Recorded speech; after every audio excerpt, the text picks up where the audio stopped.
সেদিন হঠাৎ করে এক দাদার বিয়ে ঠিক হয়, আর বিয়েটা হয় আমারই এক কাকির বাড়িতে।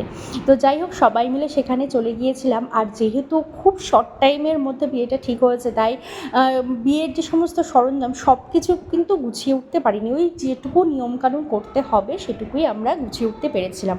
তো দেখো, দাদা তো বরবেশে চলে এসেছে, তারপর দাদাকে বরণ করে নেওয়া হচ্ছে, আর এই হচ্ছে আমাদের কনে। আর একটা কথা বলে রাখি, যেটা ইন্টারেস্টিং পার্ট এই বিয়ের, সেটা হচ্ছে কনে কিন্তু আমাদের বাঙালি না, কনে কিন্তু নন বেঙ্গলি, অর্থাৎ কনে হচ্ছে বিহারি। তো ওর মুখে বাংলা শুনতে যে কী ভালো লাগছিল, তো সেটা বলে বোঝাতে পারবো না। আর ওদের নিয়মকানুন আমাদের নিয়মকানুনের মধ্যে তো অনেক তফাৎ রয়েছে। তো ওর না বেশি পছন্দ শুনলাম এই বাঙালি রিচুয়ালসগুলো। তো যাই হোক, আমাদের বাঙালি রিচুয়ালস সত্যিই একটু অন্য রকমের, অন্য নিয়মকানুন, বেশ ভালো লাগে। তো দেখো, ও কিন্তু পান পাতায় মুখ ঢেকে চলে এসেছে। এখন হবে হচ্ছে মালা বদল। তো ওইগুলো সব কিছু নিজের থেকে করতে চেয়েছিল না, বলেছিল যে তোমাদের যে নিয়মকানুনগুলো রয়েছে সবগুলোই আমরা করব।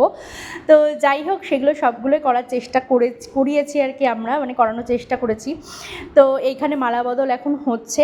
আর তারপরে দেখো, যেহেতু আমার মামাম একদমই ছোট, তো আমি খাবারটা প্যাক করে নিয়ে বাড়িতে চলে এসেছি। তো মেনুতে আজকে রয়েছে সাদা ভাত, তার সাথে মাছের মাথা দিয়ে মুগ ডাল, আর তার সাথে ছিল ঝুরি আলু ভাজা, যেটা আমি আনিনি কারণ কন্টেনারের অভাবে।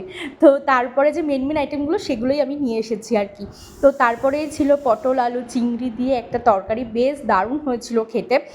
আর এগুলো কিন্তু সব কনের পছন্দ ছিল, বাঙালি এরকম অথেন্টিক খাবার হবে ওর বিয়েতে, তো সেটাই করার চেষ্টা করেছি সকলে মিলে।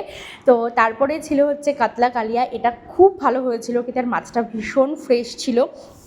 আর আমি না মানে মাছের ভিডিওর পরে চিকেনের ভিডিওটা নিতেই ভুলে গেছি, তো চিকেনের ক্লিপটা নেওয়া হয়নি। আর তারপরে ছিল চাটনি পাঁপড়, যেটা আমি আনিনি। লাস্টে ছিল আইসক্রিম, সেটা অবশ্যই এইটুকুই ছিল বাঙালি আর বিহারি বিয়ের খাওয়া দাওয়া।